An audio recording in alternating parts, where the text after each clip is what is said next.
Hello everybody. आज की इस वीडियो में जो मेरी बेस्ट क्वालिटी प्रॉब्लम्स की सीरीजें चल रही हैं उसी का एक पार्ट है ये वीडियो आज की। और ये आज मैं डिस्कस कर रहा हूँ क्लासिकल मैकेनिक्स का एक बहुत ही महत्वपूर्ण टॉपिक, वो है प्रोजेक्टाइल मोशन। और जो मैं इसे डिस्कस करूँगा वो मैं लैग्रांजियन की हेल्प से करूँगा। तो लैग्रांजियन मेरा आज टॉपिक है और लैग्रांजियन में डिस्कस कर रहा हूँ मैं प्रोजेक्टाइल मोशन का टॉपिक पहले पार्ट्स में।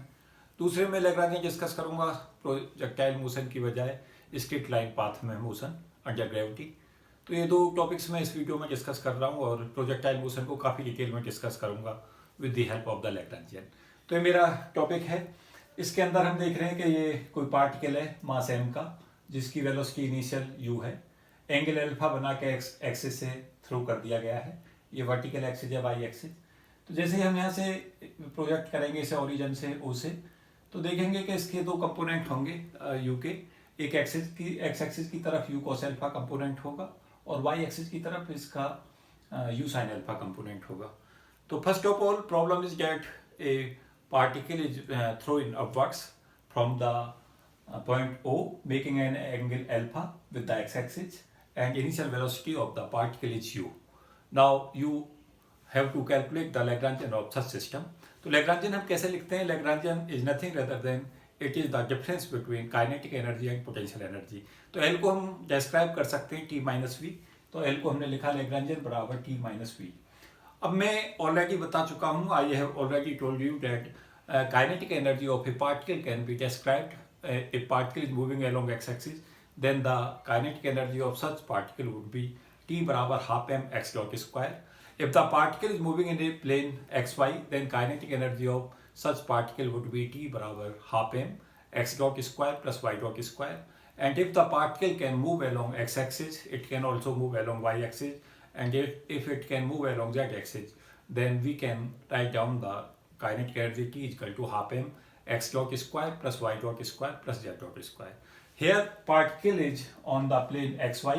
Obviously the kinetic energy of such particle would be T is equal to half m x dot square plus y dot square, where the meaning of x dot is dx upon dt and meaning of y dot is dy upon dt. These are the two values. And when we take the potential energy of such particle, then the expressions of potential energy would be V is equal to mgy. क्योंकि जो हम potential energy describe करते हैं वो होती है V बराबर mgh, और h की जगह पे यहाँ पे y ले लेंगे। और क्योंकि y कोऑर्डिनेट होगा, अगर सपोज किया यहाँ पे हम पोटेंशियल एनर्जी बता रहे हैं और ये जो कोऑर्डिनेट है ये y है, यहाँ से यहाँ तक की डिस्टेंस, तो यहाँ पे v जो हो जाएगा वो mgy हो जाएगा। तो ये हमने किसी समय लैग्रांजियन लिख दिया T माइनस वी। उसके बाद हम देख रहे हैं कि जो इसके जो हमने लैग्रांजियन लिखा है इसमें देखें कि कौन सा कोऑर्डिनेट साइक्लिक है। तो कोऑर्डिनेट साइक्लिक की जहाँ तक बात है तो इसमें हम देख रहे हैं कि यहाँ कोऑर्डिनेट इसके अंदर x कोऑर्डिनेट अपियर नहीं कर रहा है। तो those coordinate which does not appears in the Lagrangian of the system, they are said to be the cyclic coordinate. तो यहाँ पे जो साइक्लिक कोऑर्डिनेट होगा वो कोऑर्डिनेट होगा x। और हम ये भी जानते हैं कि जो कोऑर्डिनेट साइक्लिक होता है उसके करस्पॉन्डिंग जो मोमेंटा होता है वो कोऑर्डिनेट होता है, जो मोमेंटा होता है उसके करस्पॉन्डिंग वो कांस्टेंट ऑफ मोशन होता है। तो यहाँ पे हम देखेंगे कि x साइक्लिक है तो px यहाँ कांस्टेंट हो जाएगा। px जो होगा अगर हम दिखाना चाहें इक्वेशन से तो pj डॉट होता है del L upon del qj dot, और qj को ले लें यहाँ x, तो यहाँ से आ जाएगा हमारा px dot is equal to del L upon del x। क्योंकि l में हम देख रहे हैं x नहीं है तो del L upon del x zero होगा। क्योंकि px डॉट जीरो हो गया, px डॉट का मतलब है dpx upon dt equal to zero, it means px is constant. तो ये हमने px को कॉन्स्टेंट लिख दिया। px जो होगा मोमेंटम वो m इंटू वी एक्स होगा, क्योंकि p होता है mv। तो यहाँ पे px को लिख दें m into V X equal to constant, और वी एक्स हमारा हो जाएगा x कोऑर्डिनेट ऑफ वेलोसिटी, वो u cos अल्फा होगा। m यहाँ पे कांस्टेंट है तो u cos अल्फा की वैल्यू कांस्टेंट रहती है। It means throughout the motions when the particle is under projectile motion, x component of the velocity remains to be constant of motion, that is u cos alpha remains to be constant of motion, and it is due to that gravity does not affect the horizontal component of the velocity. Only the effect of gravity comes into the picture on the vertical component of the velocity. Obviously the horizontal component of the velocity is found to be constant. तो ये value हम देख रहे हैं u cos alpha यहाँ से constant हो जाएगा। तो एक पार्ट हमारा यहाँ कंप्लीट हो जाता है। उसके बाद हम y कंपोनेंट के लिए जाएंगे इस इक्वेशंस में। तो हम इक्वेशन ऑफ मोशन को जानते हैं। इक्वेशन ऑफ मोशन होती है d over dt del L upon del Y dot minus del L upon del Y बराबर जीरो। ये मैंने इक्वेशंस ली है इक्वेशन ऑफ मोशन से, जो लैग्रांजियन इक्वेशन ऑफ मोशन है वहाँ से यूज की है। तो डी ओवर डी टी और del L upon del Y dot की वैल्यू इस इक्वेशन से ले लें, ये आ जाएगी M Y dot minus del L upon del Y भी यहाँ से कैलकुलेट करें, वो आ जाएगा माइनस एम जी और एक माइनस ये आएगा तो ये प्लस एम जी हो जाएगा। तो यहाँ से हम देखेंगे एम जीरो है नहीं तो Y double dot plus G equal to zero हो जाएगा। और उसके बाद इसे जैसे हम इंटीग्रेट करेंगे तो वाई डॉट की वैल्यू आएगी minus ji t plus capital A. तो यहाँ से हमारे पास में वेलोसिटी का कंपोनेंट वाई ये होगा d Y upon D t, तो D Y upon D T की value minus ji t plus a हो गई। उसके बाद हम इसे वाई डॉट को वी वाई लिख दें equal to minus ji t plus a. अब अगर हम इसे कांस्टेंट ऑफ इंटीग्रेशन की वैल्यू को कैलकुलेट करना चाहते हैं तो t बराबर 0 पे हमें पता है वी वाई की वैल्यू यू साइन अल्फा है, तो u sine alpha equal to 0 plus a होगा।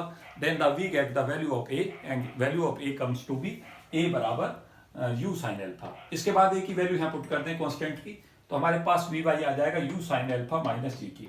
तो ये जो वाई कंपोनेंट है वेलोसिटी का वो हमें कैलकुलेट हो जाएगा इस एक्सप्रेशन से। और वी एक्स हमारे पास में ऑलरेडी यू कॉस अल्फा है, तो ये दो एक्सप्रेशन हमें मिल जाएंगे। उसके बाद जो इनको सदा रिमेंबर रखें V X U cos alpha और वी वाई बराबर you sine alpha minus ji T. उसके बाद वी वाई को हम D Y upon D T कर दें, क्योंकि वेलोसिटी जो होती है हमारी वाई डायरेक्शन में वो D Y upon D T होगी। तो D Y upon D T equal to U sine alpha minus ji T होगा। वी एक्स जो होगा वो D X upon D T होगा, क्योंकि डिस्प्लेसमेंट का टाइम डेरिवेटिव वो वेलोसिटी प्रोवाइड करता है। तो D X upon D T को यू कॉस अल्फा लिख दें। उसके बाद इसे इंटीग्रेट कर दें वाई कोऑर्डिनेट और एक्स कोऑर्डिनेट लेने के लिए। जैसे हम इसे इंटीग्रेट करेंगे डी टी को इधर ला के, तो ये आ जाएगा Y equal to U sine alpha T minus half G T square plus B. And when we apply the conditions, initial conditions, when the T equal to 0 then the value of Y 0 then we get the value of B बराबर 0। तो यहाँ पे B 0 ले लें तो Y हमारे पास आ जाएगा। तो एक्स हमारा बन रहा था यू कॉस अल्फा टी, जब हम यहाँ से इसको इंटीग्रेट कर देंगे इस डी टी को इधर ला के, तो ये बन जाएगा x equal to u cos alpha t plus c. ये भी कांस्टेंट ऑफ इंटीग्रेशन है। फिर से बाउंड्री कंडीशंस लगा दें, इनिशियल कंडीशंस, जब t 0 था तो x 0 था, तो यहाँ 0 लिख दें, यहाँ 0 लिख दें तो c 0 आ जाएगा। तो यहाँ से हमें ये दो एक्सप्रेशंस मिल जाएंगे, एक मिलेगा x बराबर यू कॉस अल्फा टी इस एक्सप्रेशन से, और क्योंकि c 0 रख देंगे, और y बराबर ये हमें यहाँ से मिल रहा है U sine alpha T minus half G T square.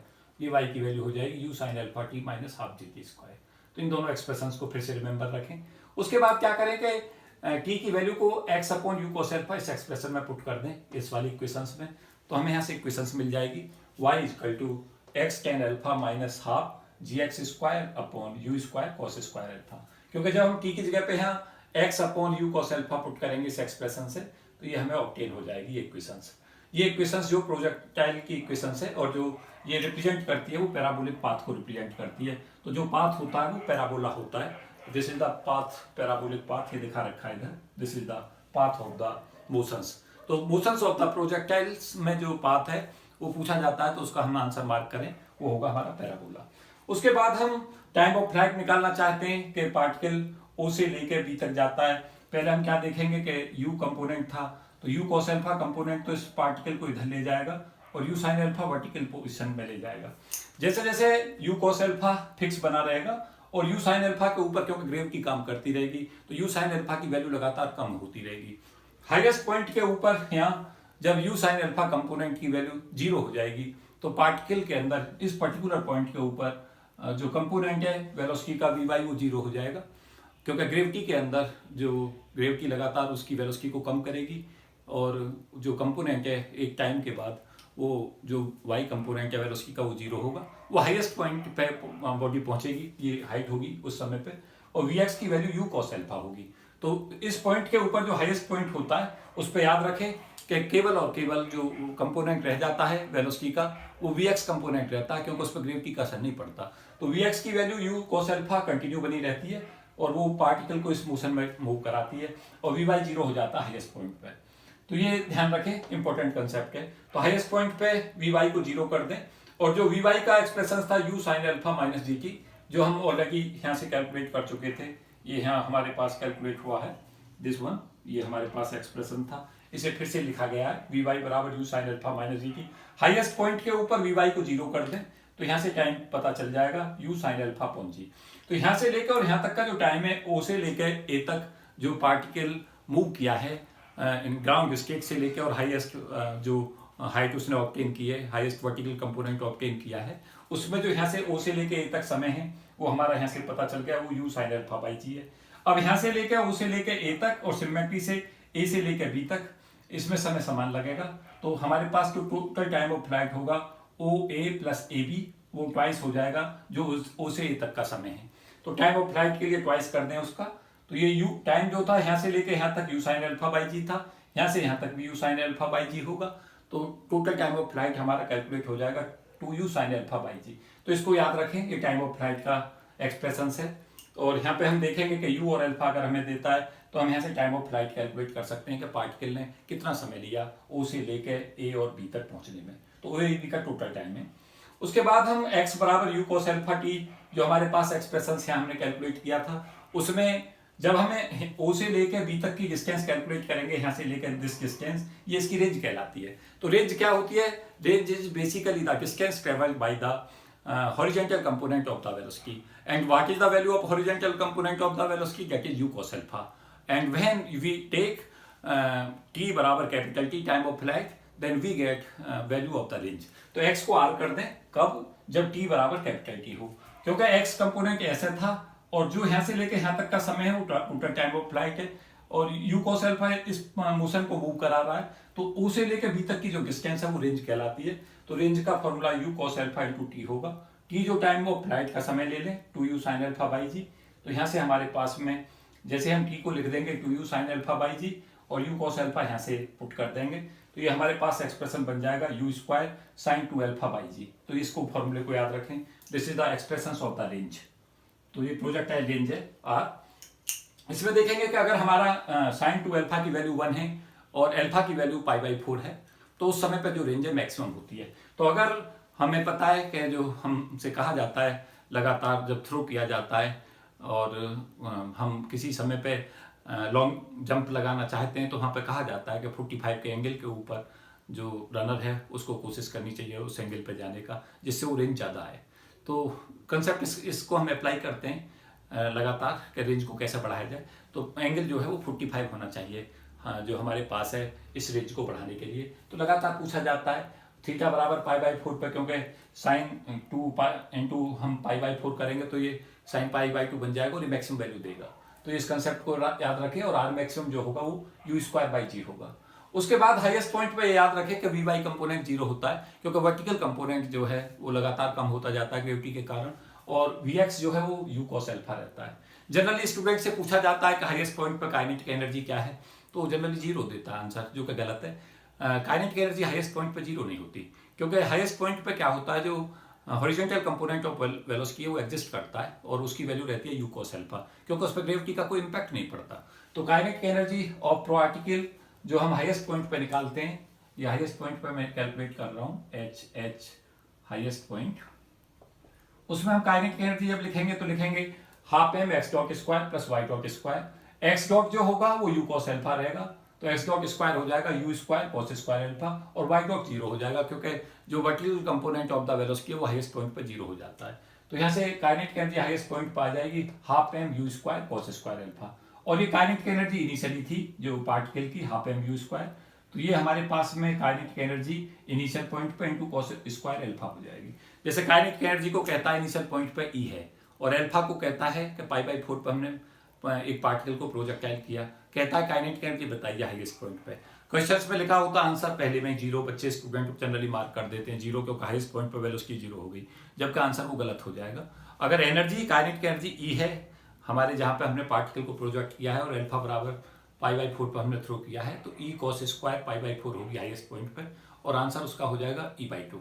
इस टाइप से हम आंसर उसमें मार्क करें, नहीं तो क्वेश्चन आपका गलत हो जाएगा। इस टाइप से इसको करना होता है।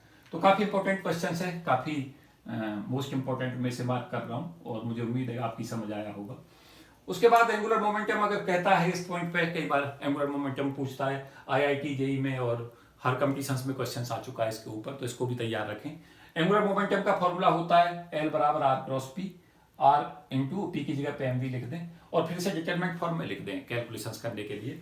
तो एम आ जाएगा इधर बाहर, और आई जे के जो कंपोनेंट है, और आर की जगह पे ले लें एक्स वाई, और जेड को जीरो ले लें, क्योंकि मोशन हमारी जो हो रही है वो एक्स वाई प्लेन के अंदर है, तो यहाँ जेड कंपोनेंट जीरो होगा। तो तो इसको 0 ले लें, और वेलोसिटी का कंपोनेंट जो यहाँ से आना है Vx, Vy और 0 ले लें। उसके बाद इस डिटरमिनेंट को खोलें, I और J के कंपोनेंट 0 होंगे, क्योंकि I का जब हम कंपोनेंट खोलेंगे तो दिस इंटू दिस करेंगे तो 0 हो जाएगा, और माइनस J इंटू दिस करेंगे तो वो भी 0 हो जाएगा। तो K कंपोनेंट केवल एग्जिस्ट करेगा, तो MK, और जब हम यहाँ से लेकर चलते हैं तो प्लस माइनस प्लस लेते हैं, तो प्लस लेंगे, और फिर जब हम प्लस लेकर चलेंगे तो MK आ जाएगा ये, और इसकी मल्टीप्लिकेशन यहाँ लिख दें x into Vy minus Y B X, ये आ जाएगा। तो ये किसी समय पे किसी पर्टिकुलर केस के अंदर जब पार्टिकल को हमने यहाँ से थ्रो कर दिया है एक्स वाई प्लेन में, वो इसका जो होगा हमारा एंगुलर मोमेंटम होगा। तो एल का ये फॉर्मूला आ जाएगा। अब इसमें कई बार पूछता है हाईएस्ट पॉइंट पर बताइए कितना होगा। अगर हमें एक्स और वी वाई और वाई और वी एक्स की वैल्यू पता है तो हम एल किसी भी पॉइंट पर कैलकुलेट कर सकते हैं। तो इस एक्सप्रेशंस को याद रखें, और डायरेक्शंस को खास तौर से ध्यान रखें कि डायरेक्शन जो आती है वो के कैप आती है। तो अगर किसी समय पे किसी केस के अंदर पार्टिकल मोशन कर रहा है और उसके अंदर पार्टिकल एक्स वाई प्लेन में कन्फाइंड है, तो एल जो उसका के डायरेक्शन में आएगा, और जो प्लेन है उसके परपेंडिकुलर होगा एंगुलर मोमेंटम। तो इस कंसेप्ट को याद रखें, एक सबसे इंपॉर्टेंट पॉइंट। दूसरा, प्लस के जब होगा जब एक्स वी वाई की वैल्यू वाई वी एक्स से ज्यादा होगी, क्योंकि तब ये वैल्यू पॉजिटिव हो जाएगी और तब डायरेक्शन के आएगी। अगर Y V X component X V Y component से ज्यादा है तो ये साइन माइनस के साथ आएगा, तब डायरेक्शन माइनस के कैप आएगी। तो इस कंसेप्ट को याद रखें, काफी यूजफुल कंसेप्ट है। उसके अलावा हाईएस्ट पॉइंट पर पूछता है कि हाईएस्ट पॉइंट के ऊपर एल क्या होगा। तो हम जानते हैं कि हाईएस्ट पॉइंट के अंदर वी वाई 0 होता है, वाई कंपोनेंट ऑफ वेलोसिटी, तो उसको 0 कर दें, और वी वाई को 0 करते हैं टर्म 0 हो जाएगी, तो minus M Y V X हो जाएगा, के कैप यहाँ से आ जाएगा, तो ये वैल्यू आ जाएगी। हाईएस्ट पॉइंट पर वाई को एच ले लें, क्योंकि इस पॉइंट के लिए जो है वाई हाईएस्ट होगा, हाईएस्ट पॉइंट के लिए वाई एच हो जाएगा, और ये पुट कर दें, और वी एक्स की वैल्यू को यू कोस अल्फा ले लें, और के कैप ये डायरेक्शन के लिए आ जाएगा, ये भी ध्यान रखें, तो ये के कैप आ जाएगा। उसके बाद एच की वैल्यू को पुट कर दें, हाइट का फॉर्मूला मैंने यहाँ से ड्राइव किया है, u square sine square alpha upon 2g, वो यहाँ पुट कर सकते हैं, और ये यू कॉस एल्फा हमारा ये आ जाएगा। तो ये एल की वैल्यू होगी। अब अगर हमें क्वेश्चंस में यू और एल्फा दे रखे हैं तो हम एल कैलकुलेट कर सकते हैं हाईएस्ट पॉइंट पर। ये हमारा पैटर्न रहता है एल कैलकुलेट करने का, लगातार क्वेश्चंस आता है कॉम्पिटिशन्स में, तो this is again a most important questions, इसको भी तैयार रखें। एक्सप्रेशंस निकाला है यहाँ पे मैंने हाइट के लिए। हाइट के लिए जो y का कंपोनेंट हमने कैलकुलेट किया हुआ है, यहाँ हमने कैलकुलेशन की हुई है y equal to U sine alpha T minus half D T square. उसी एक्सप्रेशन में जाएं। हाईएस्ट पॉइंट के लिए y बराबर h होगा, क्योंकि जब मैक्सिमम हाइट जो मैक्सिमम वर्टिकल डिस्प्लेसमेंट है वही हाइट होती है, तो y h हो जाएगा। और टाइम होता है यहाँ से यहाँ तक कैलकुलेट करने का, यहाँ से यहाँ तक का जब ये मैक्सिमम वर्टिकल कंपोनेंट चलेगा हाइट के बराबर, तब ये टाइम होता है U sine alpha by g. तो इस वैल्यू को यहाँ पुट कर दें और y को h रख दें, सॉल्व कर लें इस एक्सप्रेशंस को, तो h हो जाएगा you square sine square alpha upon 2g। इसमें भी हाइट में हम देख रहे हैं कि हाइट जो मैक्सिमम तब होगी जब अल्फा की वैल्यू पाई बाई 2 होगी, तो h जो है वो मैक्सिमम होगा, और मैक्सिमम वैल्यू जो होगी वो यू स्क्वायर अपॉन 2g होगी। तो इसको भी ध्यान रखें, इंपॉर्टेंट है। तो मैं कुछ इंपॉर्टेंट कंक्लूजन्स फिर से आपको रिपीट कराना चाहूँगा। वो यह है कि जो मोशंस होती है प्रोजेक्टाइल मोशन, उसके अंदर जो कोऑर्डिनेट एक्स साइक्लिक रहता है, तो P x constant of motion रहता है, एक चीज़ ये याद रखें। उसके अलावा ये भी याद रखें कि जिस समय पर मोशन होती है उसके अंदर जो वेलोसिटी का एक्स कंपोनेंट है उसके अंदर ग्रेविटी का इम्पैक्ट नहीं पड़ता, तो U cos alpha remains to be constant of motion. एक कॉन्क्लूजन ये है। उसके अलावा वाई के एक्सप्रेशंस, एक्स के एक्सप्रेशन से सदा याद रखें, वाई होता है हमारा, एक्स होता है यू कॉस एल्फा टी और वाई होता है U sine alpha T minus half T T square, ये याद रखें। D X upon D T की वैल्यू यू कॉस एल्फा होती है, और D Y upon D T की जो वैल्यू है वो U sine alpha minus T T होती है। दोनों एक्सप्रेशन ये रिमेंबर रखें। उसके अलावा प्रोजेक्टाइल इक्वेशंस का जो ये पाथ है वो याद रखें, पैराबोला शेप में होता है, और वाई एक्स और एल्फा में रिलेशंस होता है, Y equal to X tan alpha minus G X square upon 2 U square cos square alpha. इस इक्वेशंस को सदा रिमेंबर रखें। एल्फा देता है, कई बार यू देता है, और वाई एक्स का पाथ पूछ लेता है इक्वेशंस क्या होगी, तो यहाँ पर पुट करना होता है। कई बार कंपेरिजन करा लेता है इक्वेशंस को देके, तो उस टाइप के क्वेश्चंस करके रखें, काफ़ी यूजफुल कंसेप्ट है ये भी। टाइम ऑफ फ्लाइट का फॉर्मूला सदा याद रखें कि कैपिटल टी बराबर 2 यू साइन अल्फा बाई जी होता है। यू अल्फा हमें देता है, टाइम ऑफ फ्लाइट पूछ लेता है, तो इस फॉर्मूले को यूज करें।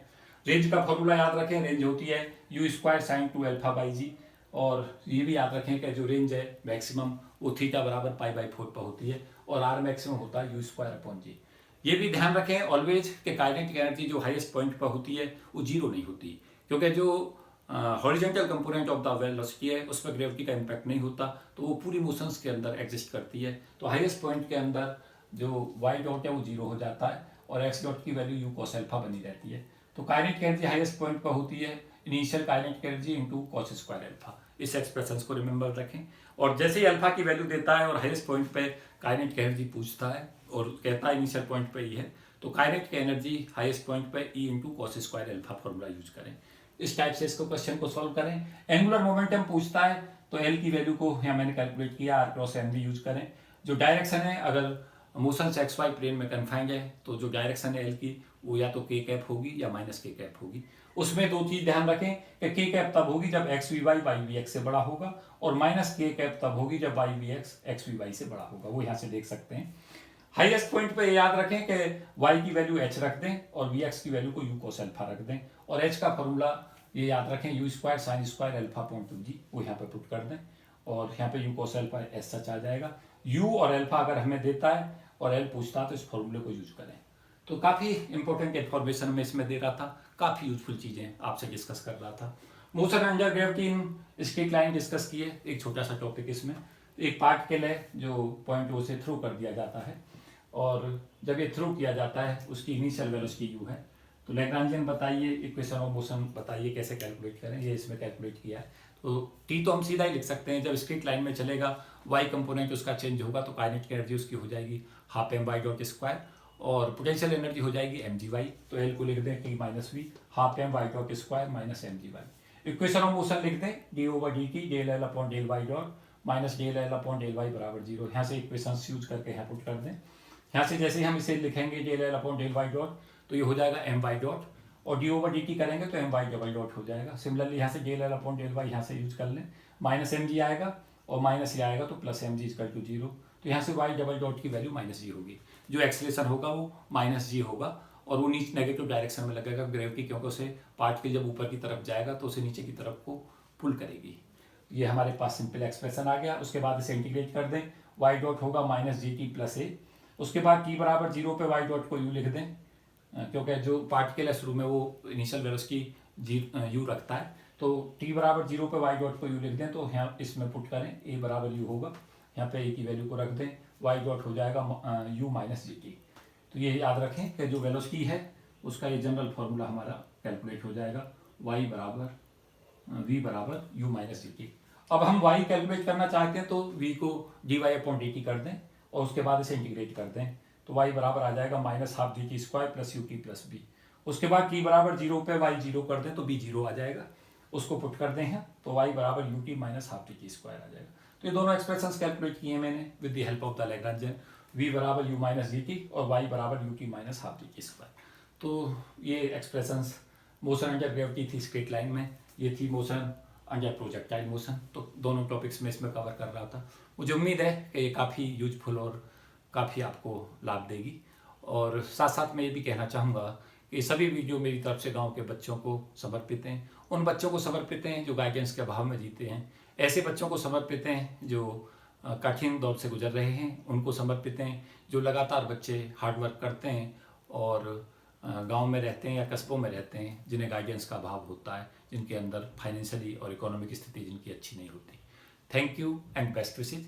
साथ साथ मेरा सबके साथ आग्रह है कि इन कंटेंट को शेयर करते रहें, सब्सक्राइब करते रहें। कुछ बच्चे इसमें मुझे मदद नहीं कर रहे हैं तो मैं फिर से आग्रह कर रहा हूँ कि मुझे इसमें सहयोग करते रहें, अपने जीवन के कुछ कीमती समय इस काम में भी लगाएं, सामाजिक सेवा में लगाएं कि जो ये कंटेंट सब मेहनत से बनाते हैं ये सब बच्चों को इसका ज़्यादा से ज़्यादा लाभ मिल सके और देश के अंदर जो फिजिक्स है वो आगे बढ़े और आप लोग भी आगे बढ़ेंगे जब देश आगे बढ़ेगा। Thank you and best wishes.